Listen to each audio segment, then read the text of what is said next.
what made you take the path of elevation? Been a long time, but I'm back. And like evolution of consciousness. I was scared, Tip. So no, I'm just being straight up. Hey man, that's some honest shit, bro. No, That's honest as hell. Listen, so Tip, when you go to prison, you scared. Yeah. The greatest way to make it through there is stay out of dumb shit and get your head in some books and educate it. That's real. You know, so it was like, I'm in there, I'm like, okay. One thing, you know, the myth of prison is like, from seeing the TV that somebody just gonna magically fuck with you to fuck with you. Right, The only way they gonna fuck with you if you're around the wrong crew, if you on some dumb shit, or That's real. you steal, you do some dumb sure. shit. How you carry yourself will be a representation of what comes to you. So me, I'm like, man, I'm scared to death in this joint because I'm 17. They certify me as an adult. See, in Pennsylvania, that's how they do you, and you got to do a day on the day. Yeah. So it's like, I'm scared to death. I'm like, shit, I got to stay away from all dumb shit in here. Right. Motherfuckers walking around with knives longer than a elephant's trunk. I'm like, man, I don't want to get none of that. I seen people get stabbed, hit in the head. I'm like, I'm just gonna be this good in my cell, reading my books, minding my business, going to the law library, hollering at the old heads. Because one thing about prison is like this. Prison got some of the greatest professors in the world. This is true. Because you got some OGs in prison that's never coming back, that's not gonna let you sit in their face and not educate yourself and go out there and be something. And they gonna pass down that information, Yes. that knowledge that they have. Yes. And they ain't got nobody else to pass it to. Yes. So you know what I'm saying? They have to give it to you. You know what I mean? They feel like that's their purpose in life, to give you that game.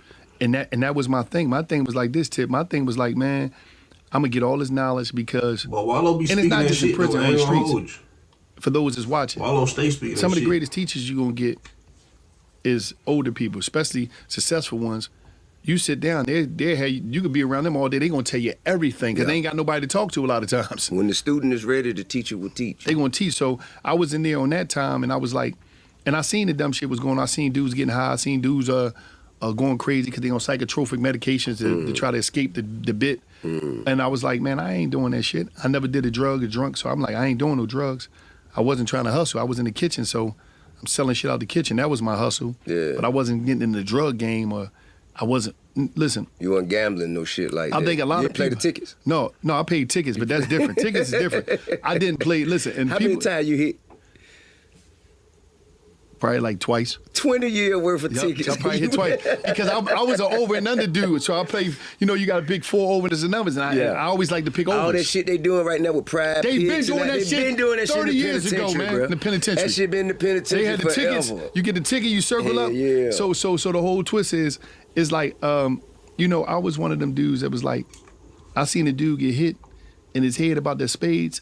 To this day, I don't know how to play spades, man. What? I said, I don't never want to learn how to play spades. Fuck that shit. Hey, hit the nigga in the head with the... Yeah, man, he hit a dude in the with head. the blade. No, he hit a head with a lock in the Lock sock. in And, the and it was sock. like, Oh, I was yeah, like, oh man, that game ain't that important to me.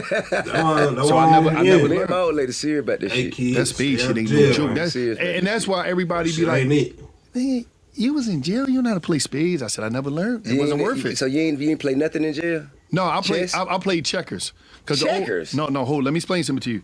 The old head's got the big master board of checkers. What you mean, Where it's like- master board? That joint, it ain't the regular size. It's like bigger, and you got a bunch of pieces, and you jump backwards and forward. Like it's a crazy. Once you get the double king, it's a crazy game. So I used to play with the old heads with that because they old heads.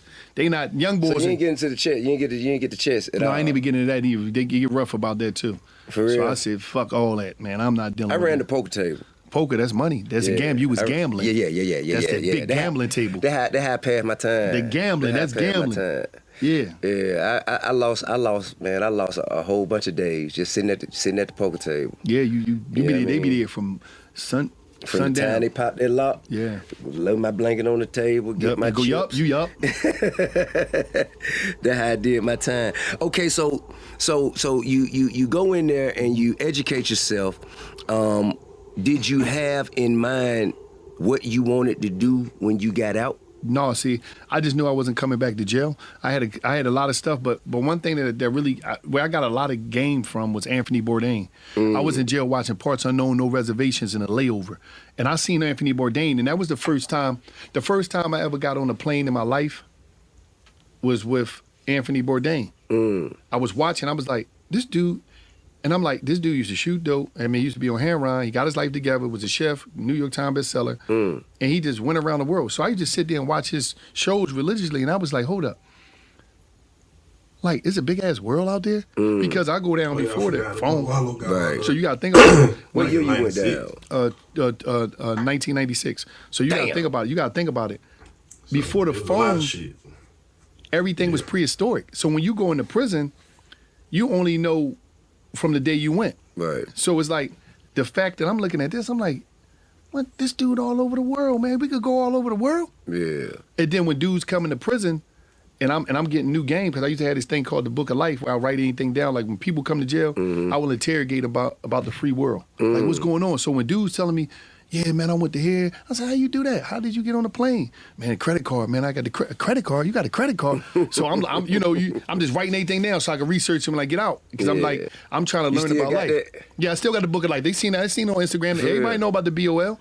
Yeah, everything is in there. I wrote everything down. Damn. So it was like, I would ask people questions, and I used to be amazed because it was like everybody coming in talking about the street shit. I was like, I know every street story already. I know every street lie. Yeah. I heard every tough dude story. I heard every money getting story. I know you had, all right, man, I know you had a purple Bentley helicopter out there, man. All right, cool. We had all the money. You had all the drug money. Fuck it.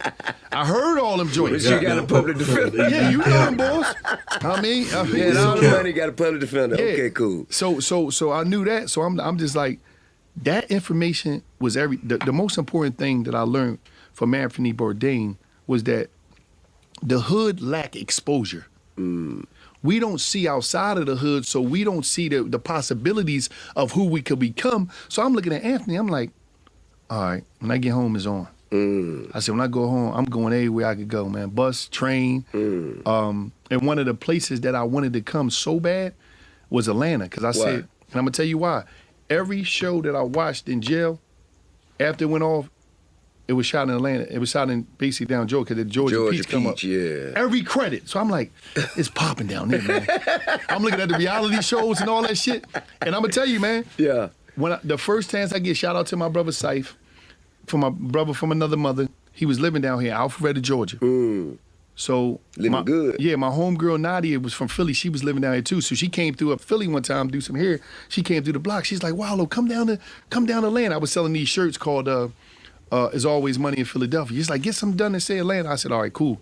So I said, I'm gonna come down there. 2 weeks later, we drive from Philly to Atlanta, and I was on Peter Street, right there next to, she had a store, a consignment store right next to Pee Wee Longway Studio on Peter Street. Peter Street was jumping. 2017, that shit was jumping. That shit was like Beale Street. It was everything. They had the restaurants down there. This before 2 Chainz even had this restaurant. It was a cigar shop right next to a joint. It was hairstyle. It was popping, right? Talking about like 255 pizza stores, clothing lines. Slice. It was jumping. So listen, I'm down there.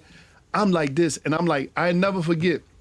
I was writing my old celly a letter on Peter Street, and I was just describing this shit. I was like, yo, man. And right across hold up, so you was still writing your celly? Yeah, my celly chip. You still keep? No, I deal with him through the West now. I paid his lawyer. He ready to come home. Okay. He ready to get out of jail. I paid the lawyer nice. So he's on his way home as we speak. Bro. As we speak, he's on his way home. As he speak, I paid about like $45,000 for him and his brother. They sell me. They coming home. Both of them coming home. Both of them coming home. They was on the same case. What got them out? This lawyer paying the lawyer. So wait a minute. So you saying they just been sitting there just because they didn't have enough money to pay? No, they was already in the court system filing this shit, but they had a court appointed attorney. Yeah. So I came and got the real. When she told me I came and got the real boy. So is it some loophole shit? Or? It's like loophole shit. Like they wasn't tried correctly. Right. See what I mean? Right. I don't. With the crime, I ain't really getting into that, but it's like they wasn't tried correctly. But whatever the case may be, I'm on Peter Street. Sitting there, it's jumping. People running, and I wrote him, and I was describing that shit because right across the street, it was like VH1 studio or something. I had to see a bunch of people from the reality show going there. Right. So I'm telling them, like, yo, man, you remember Homegirl? I just took a picture with her. I'm ready to see you. Because I'm like, the thing that was about me is that I never lost my imagination, and I never became cool in prison. I never killed the fan in me, meaning I didn't think I was too big for the program as a fan. So when I seen somebody, I gave them their props and I saluted them. And I need to take a picture. Like, Right. come on, I got to send this back up. So I'm standing there, and one of the dudes that came by, my man Carbon come through. Carbon 15. He pulled up on me because he knew Gil. He bought and he buying the shirts for me. And it was crazy because he was the first one to buy a shirt and just give me conversation. He brought a couple people through. He drove me around a couple places. I'm like, damn, man. And me and him became tight because that day that he supported me, it was like, damn, this dude. And he just showed me different things in the land. He's like, no, go here.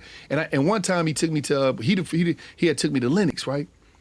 And when he took me to Lennox, I was like, I couldn't believe that shit. He said, man, come on, we out. I said, no. What was so unbelievable about Lennox to you? I never forget. I had my tea. I stood out front of Lennox because when I came out of Lennox, I think all they were around. I seen black people going to cars, but I'm like, Lennox. that my name, like that's dude car. This was the first time I seen black success on a whole nother level in my life because I come from a city where it's poverty stricken. You know, the East Coast, you know, Philly is poverty. So I'm like, hold up, another person get what? I'm like, so I'm standing there and I'm just like, I can't. I'm just so lost to see this much success. People coming out of these shop and they got. I'm like, where the fuck is all these cars coming from? Is these cars plated? Like, how is this shit hot? Most of them stolen. Listen, stolen. But listen, they flipped I'm numbers. sitting there and I'm saying to myself like, Atlanta in 2017, Atlanta was different than what it is now. It was totally different. That was before the influx of people came down here. It was it was a beautiful place. People get money. I'm seeing people telling people, damn, that's some nice sneaks you got. I'm like, hold up. People talking? What the fuck is going on? I'm a little lost because the hospitality, the mannerism, the respect, just showing people love. That wasn't. So I'm just. But you from the city of brotherly love. That's the name. So it's like, that's the name. It's a good people there, but it's like shit happened. But it was like, so I'm sitting there and I'm like, this shit is unbelievable. It was so motivational, and I needed to see that because what Atlanta did for me is what a lot of people need, and they don't get a chance to see when they come home. What's that? Atlanta washed my eyes. Washed your eyes. When I came home and I was back in Philly, it was foggy. Because poverty made it foggy. Right. But when I came in here, it was a splash to say, look at this. All this is possible. Everything is possible. So I was like, it's on. So every time I came back, I used to be down Atlanta like, man, just soaking it up. Listening to you talk, man, it just makes me realize certain shit. Like, one, you paid $45,000 for somebody to have a lawyer and be able to free themselves from bondage after being locked up. How long they been in there? Chip been locked up about he probably been down like anywhere from 14 to 16 years. God Him and his damn. brother. Okay, so just imagine how many people who could come home if they just could afford the attorneys to do the work, file the papers, and just get them in front of somebody who could see it and see that there's been a travesty of justice. Yeah. That there's been a mistake made. That shit, this shit is mind-boggling. Because I think me and this dude used to share food. So it was like, and he used to be, what was so crazy about Chip, what I love about Chip is that Chip was, I never forget when he came to the cell, he was like, because we had the MP3 players, he was like, yo, you got to hear this John, man, this boy. Because I used to talk to people in the yard and be, just talking to people. He the first dude to ever let me hear Les Brown. Because Jeezy came out with an album and he had the song, When My, and he had Les Brown on there. He was like, Wallo, man, that's how you be talking to. I was like, damn. So I didn't even know the possibility that it was people like Les. So once I heard that, I went on the tab and got everything that Les was talking, and I was like, damn, he like, you do be talking to people, but you talking to hood, John, where it's more receptive from us. So that was why I really started on Instagram going in. Right. Speaking more, you know what I mean, when I first came home from prison. But Chip just like that. Yes, Chip was the one that showed me them. So, and Chip was always like, man, you gonna go out there. And I used to tell Chip all type of crazy shit that I wanted to do. He'd be like, on I know you Instagram, gonna do it, homie. see He was them one of them every dudes. day. Now, what made you, because I remember, because that when I found what became aware you was on Instagram, and you have you be in the hood, and you have the camera, like fall, and then you just walk up talking. Yeah. and you know what I mean, about 30, 45 Yeah. seconds, give some game, and then you say it's just like that, and then walk off. Yeah. So that's a Everybody remember that shit. like that's a style of direction. Mm-hmm. What led to that? I knew I needed a tagline, and I knew I needed to battle with the attention. Because a lot of times you ain't just see me that, you see me running to it. Right. You might see me on the I ground. seen you doing push-ups in the rain, You see in a all that puddle. shit. Because I did it in Atlanta. Because what happened was, I had to. This whole thing is about, when I was in jail, I studied commercials and I studied marketing, and I realized that most of commercials is made for marketing agencies. Because I used to love commercials. My son used to be like, "Why are you always watching commercials?" I'm like, no, hold up. Why they got Mary J playing in this joint? He's targeting the African American community. Because that same joint on the Spanish channel, they got that same commercial, but it's somebody in Spanish. Oh, okay. So who done that? Why that Big Mac look like that? My Big Mac never looked like that in life. Oh, that's an ad agency that they pay to do this commercial. Right. I read a book called Damn Good Advice by George Lois. George Lois, one of the greatest ad men in the history of life. They did this TV show Mad Men about him. This dude did Muhammad Ali ads when Muhammad Ali like this with the arrows on it. George Lois did. So I just started studying marketing, and at that moment in jail, I realized you got God, then you got marketing. Marketing come before family. The reason marketing come before family because you got God and then you got marketing. Marketing is everything that somebody told you in your life, what you believe, how you eat, your religion. It was marketed to you by somebody. So I realized, oh shit, I'm gonna be a marketer. Marketers dictate everything. The marketing, like you gotta understand, more money is spent on marketing than anything. Right. Like marketing is how you find out everything, is how you know everything. It was marketed to you based off of the community you from. People don't even understand. That's why people getting paid off streams. That's where the podcast money come from. Marketing. That's where the motherfucker who doing the streaming, the shit on Kick. Yeah, kicking it, yeah.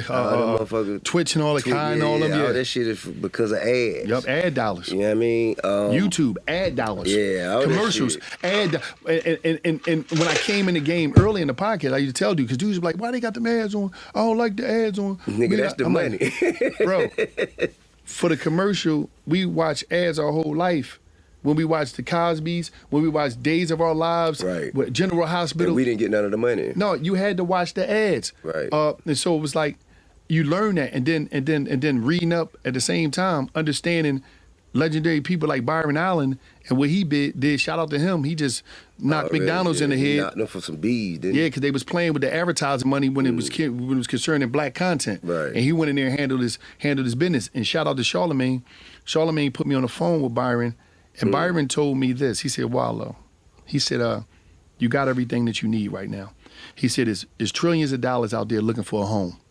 He said the content, because Charlemagne called him one time. I was like, I got to talk to Byron. We talked. He's like, the content that you got, the team that you got, the lack of, you don't need a big overhead. He said, listen, I want you to take your content. You already own the IP, and I want you to place it. I want you to park your content everywhere with different companies like the NFL. He said, because what that's going to do, that's going to make everybody else want to deal with you. Right. He said, you notice how the NFL is everywhere. They got a bunch of logos. They park. He said, long as you do that and continue to grow your stuff, you're going to be cool. Don't worry about nothing. It's trillions of dollars looking for a home. You're going to be all right. So it was like understanding what Byron doing, understanding ads is everything. This is not, you don't have a show if you don't have no advertising. Where's the money?